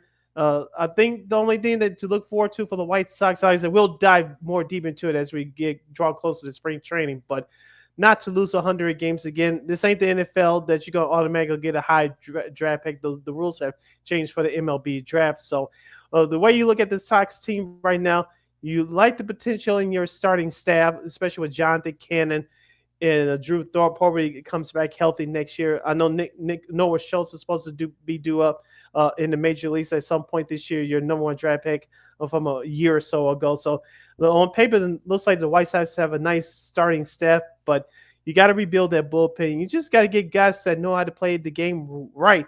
And with the new manager, Real Venable at the helm, you just got to get guys that know how to play the game. Will they surprise some people? Maybe, but this ain't 2005. I'll tell you that right now. So I think it goes without saying. But you just want to put a real competitive baseball team out there. As long as they don't lose 100 games, I think it'll be a successful season for Sox fans. To be honest with you, Yeah, it would be. just don't lose 100 games for the third straight year. Right. Yeah. Well, yeah, you'll take that if you're a White Sox fan. You'll definitely take not having to lose 100 games. You'll throw a parade if you don't lose. If Venable doesn't lose 100 games, so And Rick Howard would be invited. You'll say, "Oh, you'll throw him a party. You'll throw him a nice party. Perhaps maybe even put a statue somewhere, right. somewhere in the front." All right. So before we go to old school TV Monday, of course, the Blackhawks suffer a tough loss to the Rangers, but yeah, I mean that was just not a good showing. But yeah, I mean the Rangers, they've had kind of like a tough last few weeks. So yeah, of course they're going to take it out on the Blackhawks. Well, the Blackhawks have had a tough stretch too, especially on national TV. Yesterday, shout out to ABC for putting the game on their channel, but you know as well as I do, like doing football season, that's a ratings disaster. Why are you putting it on during middle of football? Especially especially playoff football. Yeah. Yeah, especially yeah, I mean yeah, definitely a tough go at it. Yeah, not a good planning by ABC, but yeah, but I digress with that. But yeah, going into the college football playoff bracket here, of course, these games well, also, a quick shout out to Minnesota. Your guy PJ Fleck got a Mayo Duke Mayo bath courtesy of Flavor Flav. I mean, he got very excited about that. I can't do nothing for you, man. Here's some mayo. Oh my God, that was you could tell that Coach Fleck was having his man crush moment with Mr. Flavor Flav, but you gotta love it. Yeah, love it. Yeah, boy, indeed. So yeah, well, the first game we'll preview the Ohio State Texas game because that'll be on Friday. We'll get preview that on Friday. But Notre Dame and Penn State, that's gonna be very interesting because, like I said, you got one of the top top rated defense, you got the top rated offense, you got that rushing attack for Penn State. So that's gonna be a tough one down there in the Miami Gardens in the Orange Bowl. Yeah, like you said, both of these defenses are top 5 in the country. As we said all year, we know what Notre Dame's about. They're not going to electrify you offensively. They're led by their defense. On the flip side, for Penn State, head coach James Franklin has a tough challenge ahead of him. I think for Penn State to win, they have to run the ball well with some consistency. Protect Drew Aller, which means the offensive line has to play like a brick wall. It's going to be a tough challenge, but someone has to do it. And number 3, Penn State's defense, in my opinion, has to force 2 turnovers or more. If they force more than 2 turnovers, I think they have a realistic shot at winning this game. Now, on the flip side for Notre Dame, we talked about that defense, but Leonard, their quarterback, I think he's going to have to make a couple of plays. If he doesn't make any major mistakes, I think Notre Dame will roll here. I don't think it's going to be easy, but I can see if Notre Dame gets a break here first and jumps on that and takes advantage of it early, I think they can win by at least 10 to 15 points. But if it's a knock 'em out slug-out fest, which I expect it to be, I think that Penn State will have a realistic shot here. As I said, for Penn State, they got to run the ball well, keep that Notre Dame front four on its heels, and protect Drew Aller. If they can do those 2 things and perhaps force more than 2 turnovers on their defensive side, they'll have a great shot at winning this game. Well, and Tyler Warren is really gonna be the key here for Penn State. So he's definitely gonna be the guy. So we'll see what happens. It should be a fun one down there in the Orange Bowl. We'll preview the Ohio State Texas game down in Arlington. Go figure for the Cotton Bowl class, and we'll preview that on Friday, since that won't be till Friday night. But even still, you listen to Second City Sports on Sports Social. Got Lakeem McGee, Steve Brown with you. It looks like real quick before we go to old school, it looks like Paige Beckers has avoided injury. She collided with another player in UConn's game yesterday, and it looks like she avoided serious injury. She collided with a Villanova player, so it looks like she, but she is going to be gone for a while. I don't know if that's the same. That is the same knee she tore her ACL in a couple of years ago. So I'm sure it's probably going to be more precaution that Gino Auriemma, but we'll see how what that happens. But hoping it was nothing too serious. Hopefully she can come back. So, but yeah. Yeah, hopefully she can get healthy and get back soon, especially in time for the conference tournament. You have a little bit more time between now and then. As we talked about before with what Caitlin Clark did for women's basketball over the last couple of years now with her in the WNBA. Women's sports has become mainstream now for everybody, including the casual fan that wants to tune in. Let's not forget with Paige Beckers, Juju Watkins, those are the two faces of college basketball right now. So hopefully she can get back soon, because the way the growth of women's sports in general and women's college basketball continues to grow, you need your big stars to help sell it. Absolutely. So we'll see. Hoping nothing. Hoping nothing. It's not too serious. Hoping nothing but the best for Miss Paige Beckers, and I believe that Juju Watkins and USC are back in action sometime later this week. They don't play Illinois, unfortunately, so that's a bummer for people down there in Champlain, and Northwestern as well. But yeah, I know we talked about that a few weeks ago. Like she won't be playing in the state of Illinois this year. Damn. Yeah, I know, that's such a bummer. That would have been a great road trip for us, Lakina, but we'll have to wait till next year. Yeah, absolutely. So we'll see what happens there. But so it's that time, sis. So let's go on a happy note. Let's go on to Old School TV Monday. What show are we saluting this week?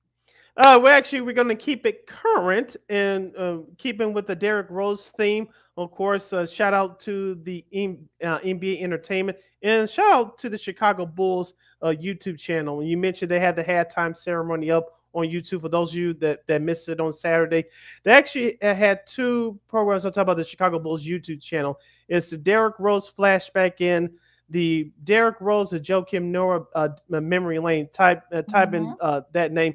That's the show I'm going to salute today. Shout out to the Chicago Bulls YouTube channel. They did about a half-hour episode of Joakim Noah and Derrick Rose going back down memory lane, some of the old games and classic moments throughout their time together as teammates. Of course, both those guys played together in 2008 through 2016.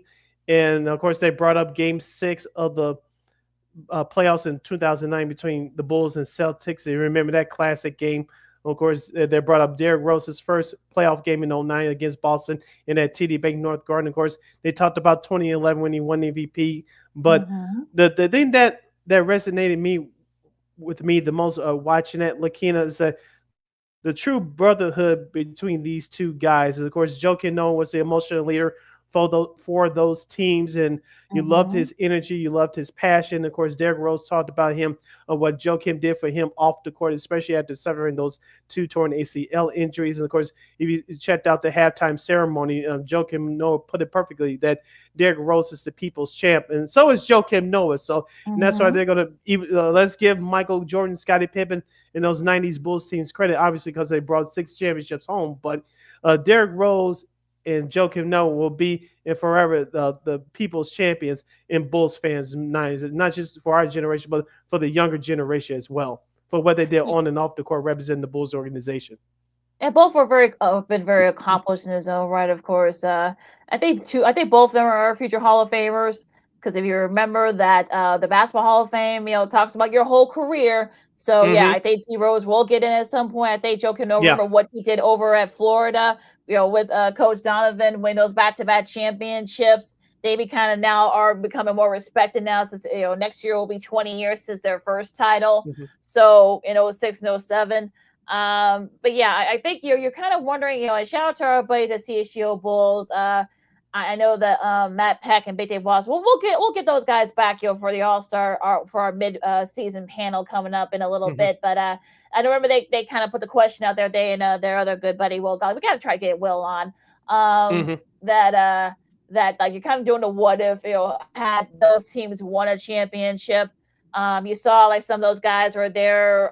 You saw Aaron Gray there. You saw a few other guys there as well, and you kind of wonder like could they have won had D Rose not hurt his knee, and you always kind of wonder like the what if could they have beaten LeBron and D Wade and Bosh and those Heat teams, could they have kind of overcame that. So we're just seeing like, if those teams could have won a championship, and I'm glad that.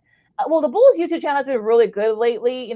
Especially in recent years, they've actually been showing some great content. So they've actually been a kind of like a lifesaver for us Bulls fans, especially since the team has been kind of meh lately. So it's definitely that channel's been a godsend. So shout out to whoever's in charge of social media and the multimedia department there. They've actually put out some great Bulls content. Yeah, so for Old School TV Monday, saluting Derrick Rose, go to the Chicago Bulls YouTube channel and type in Derrick Rose, Joakim Noah, Back Down Memory Lane. It's a half-hour program. It's tremendous. You're going to see the relationship between those two guys as they go through some of the highlights of their time here in Chicago. So go check it out on the official Chicago Bulls YouTube channel. You'll laugh, you'll cry, you'll mostly laugh, and and you'll feel old because as much as PJ has grown, his oldest son PJ, that was he's like 11 now. Good Lord, that he's gonna be tall. Could be taller than his dad by the time he hits high school. My goodness. Yeah, I know it is scary. Did you check out the halftime ceremony? If so, what did you think about it? Although it was beautiful, to be honest with you. Yeah, I thought it was really well done. Like I said, you laughed, you cried. You had a chance to see D Rose with his wife. Of course, you saw PJ and his other his two younger kids. They actually have a nice relationship. He has a nice relationship with PJ and his mom. So it is kind of refreshing. You're seeing the adults all kind of work together, and they're having PJ. They're very close. So it was very sweet. And look, it was Neil Funk. Got a chance to host it. It was great seeing him. Still got the voice. He still got it. And I'm glad he got a chance to call a Bulls win, so which is even better than that. So, that was really cool. And like I said, thank you to the Bulls YouTube page and the other pages for making it available to those who couldn't watch it, whether they couldn't watch it on CHSN or because they blacked down the NBA TV here in Chicago. So thank you, Bulls YouTube channel, for posting the live stream there, for those who couldn't see it. But, it was really well done. Yeah, so Lakina always says, the hell with that antenna regarding CHSN. Yes. Well, no, I mean, look, I think you kind of covered it. So anything else before we disperse? I'm good. Let's close it out. You follow me at Keenan McGee on the Twitter, X and on the IG. You can follow yours truly, Sydney Brown, on the Twitter, X, and the IG at CKID. Once again, it's CKID. That's SIDKID 80. SIDKID 80. Be sure to download that Sports Zone Chicago app wherever you get your apps. Please follow Sports Zone Chicago on all social media platforms, so Facebook, Twitter, X, Instagram, and YouTube. Please subscribe to our podcast. We are located at War Media Podcast. That's WARR Media, PODCASTS. We are on all podcast platforms, including the iHeartRadio app. And while you're at it, please give War Media a follow at WARR Media on all social media platforms. And thank you very much in advance for your support. Like, share, subscribe, and tell your friends. Be sure to catch Second City Sports live in living color every Monday, every Friday from noon to 2 p.m. Central Standard Time, right here on Sports Zone Chicago. One more again, as the kids would say.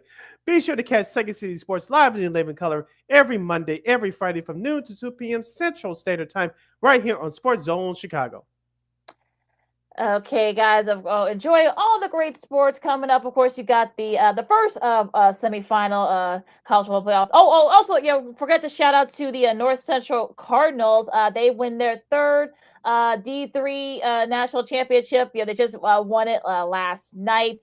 The guys from Naperville, have done good, like their third D3 title in 5 years.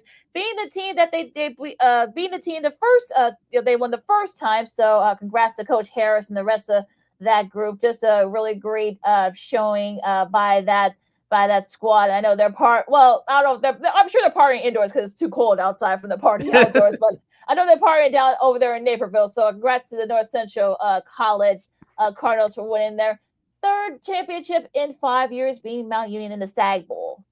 Yep.